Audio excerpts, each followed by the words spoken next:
Friends, last video में आपने मच्छर भगाने की इस कॉइल को बनते देखा था।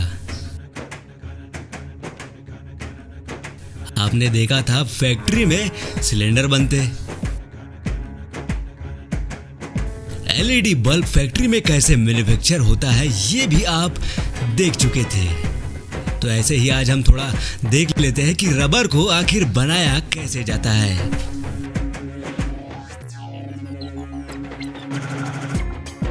रबर हम डेली लाइफ में कई दफा यूज करते हैं, फिर चाहे वो टायर के रूप में हो, रबर के पाइप हो या फिर ये रबर बैंड। एक रबर को खास बनाती है उसकी प्रॉपर्टी जो है रफनेस और इलास्टिसिटी। तो वही रबर भी दो टाइप के होते हैं, पहला नेचुरल और दूसरा सिंथेटिक। सिंथेटिक ज्यादा कुछ नहीं, पॉलीमर जैसे बनता है और क्वालिटी में भी उतना कुछ खास नहीं होता।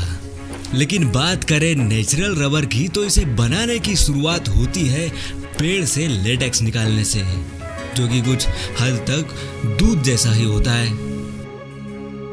वैसे लेटेक्स कई पेड़ों से मिल जाता है, लेकिन सबसे अच्छी क्वालिटी के रबर को पाने के लिए एक ही पेड़ को यूज में लाया जाता है, जो है हीविया का पेड़। कुछ ऐसे रबर ट्री में ऐसे कट लगाने के बाद नीचे बाल्टियां लगा देते हैं जिसमें लेटेक्स कुछ ऐसे जमा होते चलता है।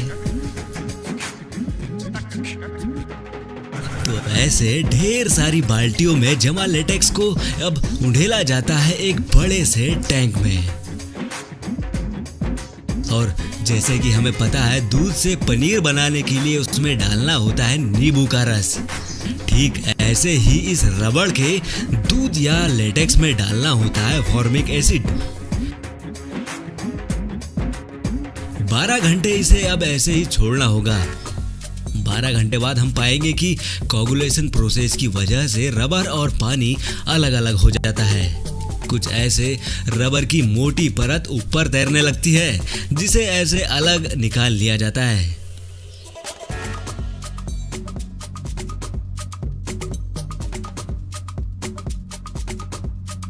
अब ऐसे अभी निकले रबर को कुछ देर सुखाने के बाद इन्हें भेजा जाता है आगे की प्रोसेसिंग के लिए।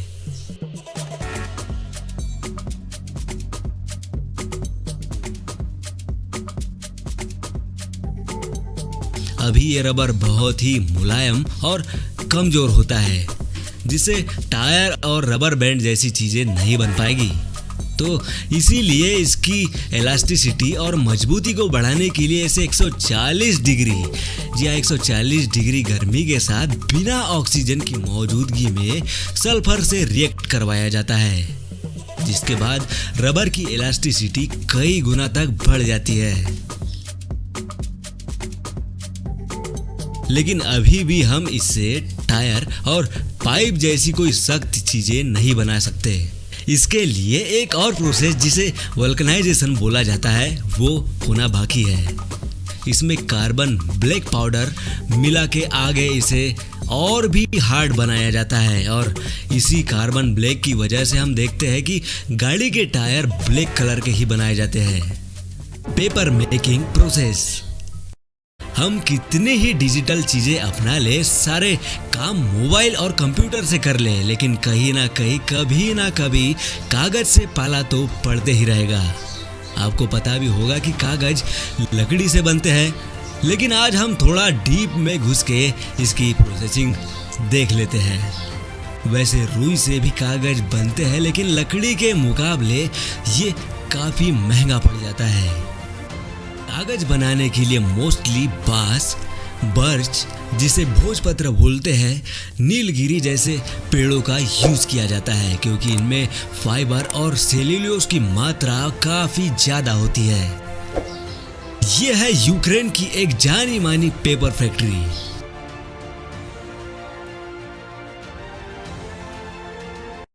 सबसे पहले तो कुछ ऐसे इनकी छटाई और कटाई की जाती है।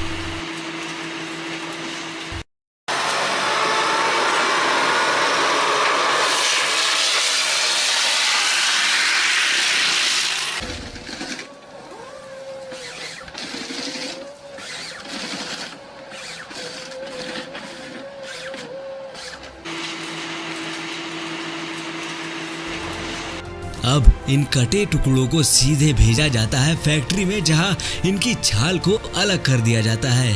वैसे इनकी छाल नहीं भी निकाली जाए तो कोई खास प्रॉब्लम नहीं होती है। तो अब ऐसे इन लकड़ों को गजब तरीके से पीस कर ऐसे इनके छोटे छोटे चिप्स बना लिए जाते हैं।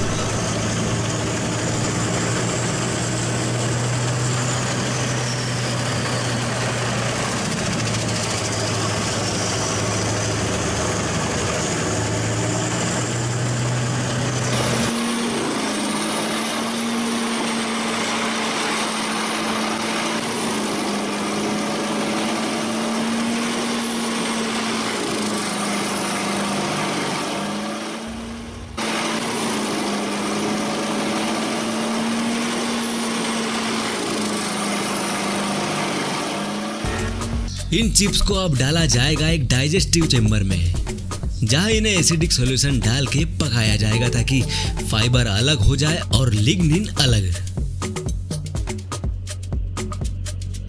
ये देखिए कैसे इसका पल्प निकल रहा है। अभी इसमें थोड़ा रेड कलर है, जिसे अलग करने के लिए इसमें ऑक्सीजन और पेरोक्साइड के साथ ब्लीचिंग के लिए छोड़ दिया जाएगा।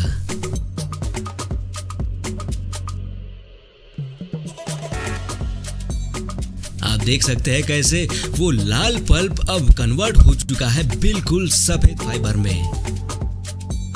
अब इसमें क्ले, पानी और कुछ क्वांटिटी कैल्शियम कार्बोनेट की मिलाई जाएगी और मिक्स कर लेने के बाद ये लुगदी बन जाती है, जिसे रोलर के बीच से गुजारा जाता है।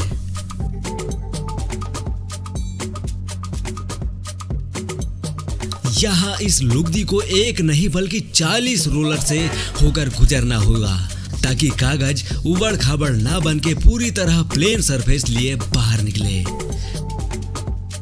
अभी ये पेपर होता है गीला, तो इस बन रहे पेपर को गुजारा जाता है हीट चेम्बर से, जहां इंफ्रारेड हीटिंग टेक्निक से इन लेयर्स को सुखा दिया जाता है। अब इस लेयर को एक रील पर लपेटा जाता है। हर एक घंटे में ये यूनिट 80 किलोमीटर लंबी, जी हाँ 80 किलोमीटर लंबी पेपर रील बना के तैयार कर देती है। अब इस तैयार रील से जरूरत के अकॉर्डिंग उससे बुक्स बना ली जाएगी या तो न्यूज़पेपर फैक्ट्री में भेज दिया जाएगा।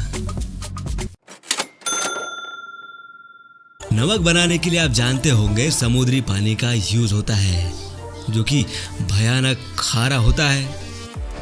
तो ढेर सारे सी वाटर को एक बड़े से मैदान में तपती धूप में पहले तो स्टोर किया जाता है, कुछ ऐसी क्यारियां बना के।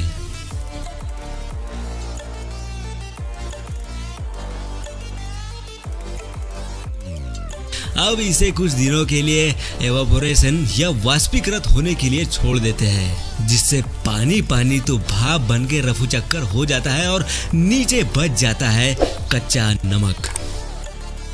अब मजदूर लोग इस कच्चे नमक को उठाते हैं और पहुंचाते हैं आगे की प्रोसेसिंग के लिए।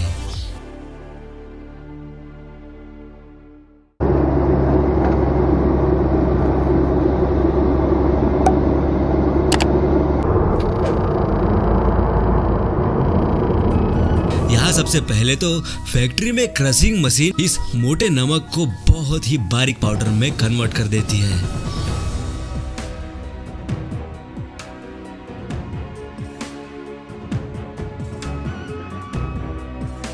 इसके बाद एक वाइब्रेटिंग कन्वेयर पर इस नमक को तेज प्रेशर के पानी से धोया जाता है, ताकि इसकी सारी फिजिकल और केमिकल गंदगी निकल जाए।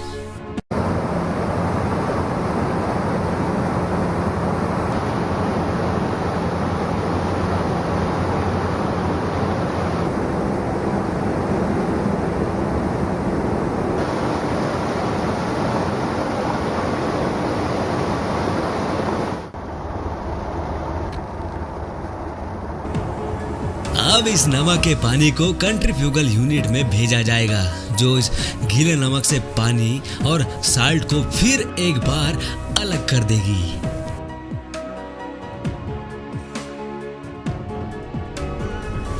ये सब हो जाने के बाद इस नमक की क्वालिटी को बेहतर करने के लिए डाला जाता है आयोडीन और फिर कुछ ऐसे पैकेजिंग कर लेने के बाद सीधे भेज दिया जाता है बिकने के लिए।